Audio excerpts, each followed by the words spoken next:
Hey guys, welcome to the next tutorial of ethical hacking and penetration testing via Kali Linux.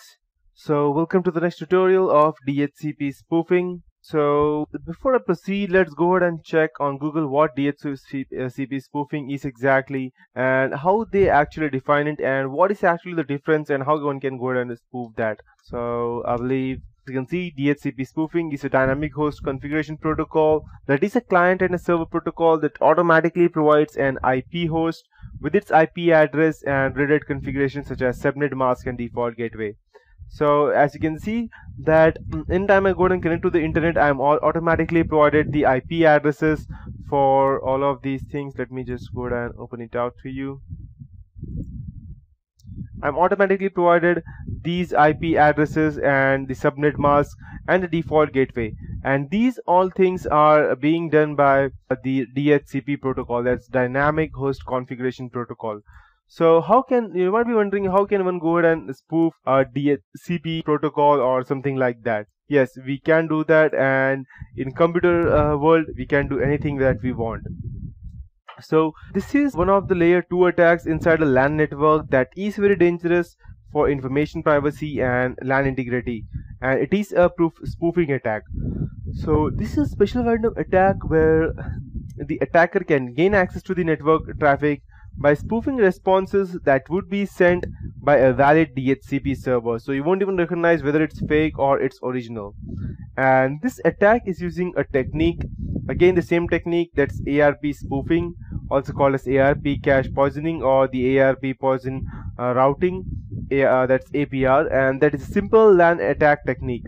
ARP spoofing will allow the attacker to intercept frames on the LAN and modify the traffic, stop the traffic, or simply snip all the traffic and do whatever he wants. So this is possible because all the communication in LAN is now crossing the attacker's interface, and this communication is vulnerable to packet sniffing as well.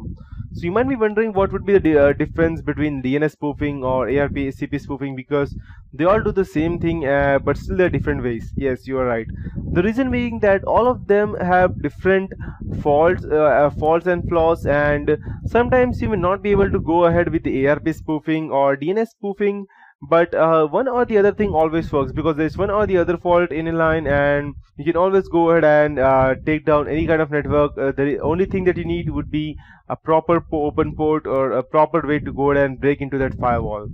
So that's how it will work. So there are different ways which go ahead and finally lead to the same thing, but one thing can be way too hard, whereas the other thing can be way too simple, even though both provide the same thing. And that's why I will be teaching you DHCP spoofing, even though it does the same thing, but it has its own different way, and this will be far easier than the previous versions. So in short words, client PC is sending a DHCP request on the network, as you can see over here, the DHCP response, and this request is a broadcast from all hosts on the LAN, and all the hosts on the LAN will receive it. Only the DHCP server knows what this request means, and in the normal situation only the real DHCP server will reply to this request. So DHCP server is then replying to the client with messages that will configure the host client PC with IP address, subnet mask, and the default gateway. So this is the attacker, the rogue DHCP server, and this is the original DHCP server.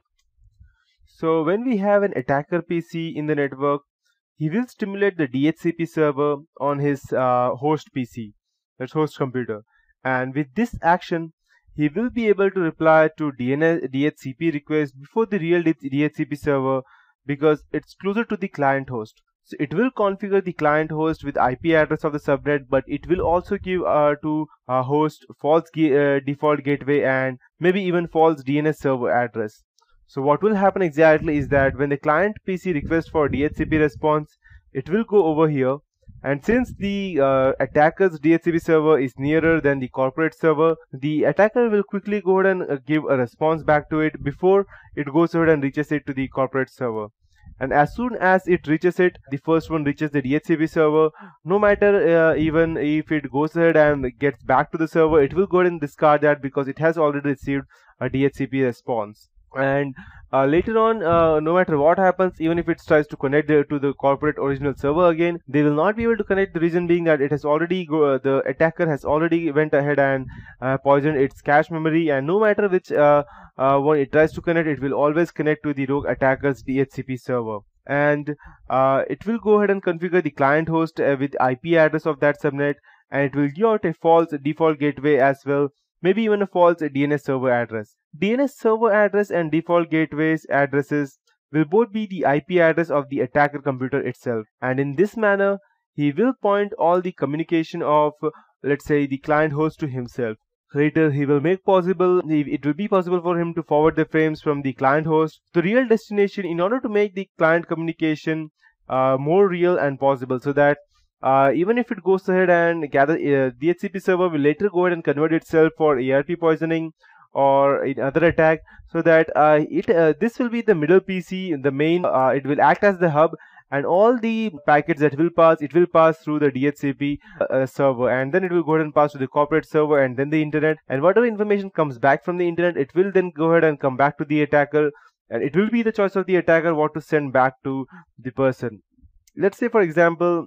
this is the internet, this is the rogue attacker, and over here at the random right side there would be let's say for example boy A, and over here it would be boy B, and over here it would be boy A. So what will happen exactly is that, let's say for example, to be a more practical example, boy A is using WhatsApp on his computer, and he wants to tell the boy B to go ahead, and he's telling that I have the money for your, let's say I have your pocket money, your dad has given it to me, and this is the account number of your pocket money, and he will send it back on this, and just go ahead and gather the money from your this is bank account, and he will transfer a virtual check over the computer,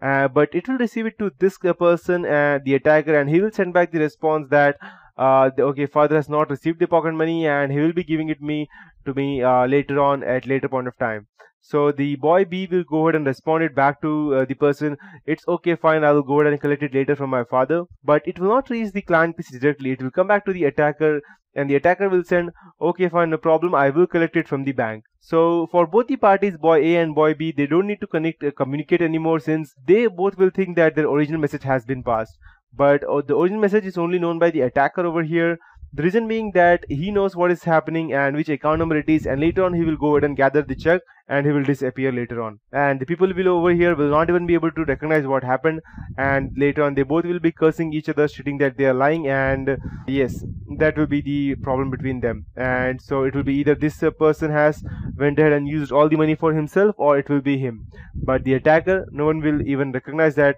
he was there, and that's how it works. So the attacker can also sniff frames, and he can also go ahead and strip off the SSL if the person is using SSH service. And as you can see from the picture, the DHCP spoofing device is situated in the local area network position. So he has the possibility to reply to the client DHCP request before the request is able to reach to the real DHCP server. The legitimate server may also reply, but if the spoofing device is on the same segment as the client, its reply to the client will arrive first, and the intruder DHCP reply offers an IP address and supporting information that designates the intruder as a default gateway or the domain name system. So what this person will do exactly, it is that first it will go ahead and respond it back to itself, and the original message will be passed over here, but by the time this response, the original response, the first response comes back from the corporate server, the attacker will already have the access, and the DHCP response may not even pass through this. It may pass if the attacker is already connected. The response will pass through the attacker's point of view, and once it goes ahead and transfers from the attacker's point, then the attacker will even know what the IP address and the MAC ID of the DHCP server are, and what are, let's say, a gateway or default gateway. The attacker may then go ahead and spoof its original gateway the same as a corporate server. So even if the person goes and tries to get the IP address where it was connected, it will see the corporate server's original IP address and the MAC ID, which are spoofed by the attacker, and they won't even come to know, because they will think that it was normally connected, and it may be some other problem why they were not able to connect, or they have had a loss for some any X amount of money. So And the intruder DHCP server offers an IP address and supporting information that designates the intruder as a default gateway or the DNS server, that's the domain name system. And in the case of gateway, the clients then forward packets to the attacking device, which in turn sends them to the desired destination. So this is known as the MITM attack, and it may be entirely undetected as the intruder intercepts the data flow to the network, but it is not stopping the network traffic, because if it stops, then the client may try to connect to the corporate server in some other way, or he may troubleshoot it, and that is not what the attacker wants. So he will not go ahead and attacker will not go ahead and stop the traffic unless it is actually necessary. So the ARP spoofing can also be used for good purposes, and very often we are being able to see wireless networks that are redirecting us to sign up page when we want to access wireless LAN or internet across the Wi-Fi. So network registration tools may redirect unregistered hosts to a sign up page before allowing them full access to the network. It is mostly used in Wi-Fi hotspots or hotels such as McDonald's or something like that. When you go over there and you try to access the free internet, they will first redirect you to their own Airtel or whichever Vodafone or whichever internet they are using, and they will go ahead and ask you to go ahead and first use your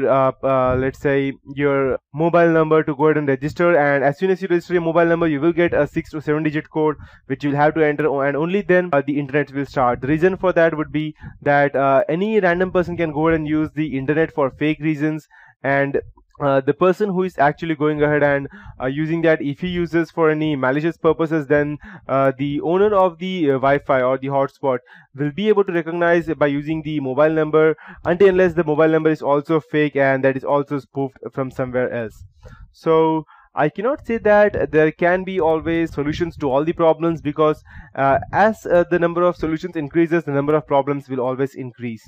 And so it is mostly used in McDonald's and other sorts of network to control the access of mobile devices to the internet, and sometimes make user pay for the internet access. So for that purpose, they are redirected using ARP spoofing to a device known as head-end processor that goes ahead and redirects these things. So ARP spoofing can be used to implement redundancy of network services. A backup server may use ARP spoofing to take over a server that has crashed and apparently transparently offer reduced redundancy. So these are the examples that an ARP spoofing is not only used for malicious purposes, it is also used for good purposes, but it depends upon the nature of the person as to how he sees that. So that would be it for this tutorial. In the next tutorial, I will be starting with the ICMP redirection, and finally the traffic tunneling and port stealing.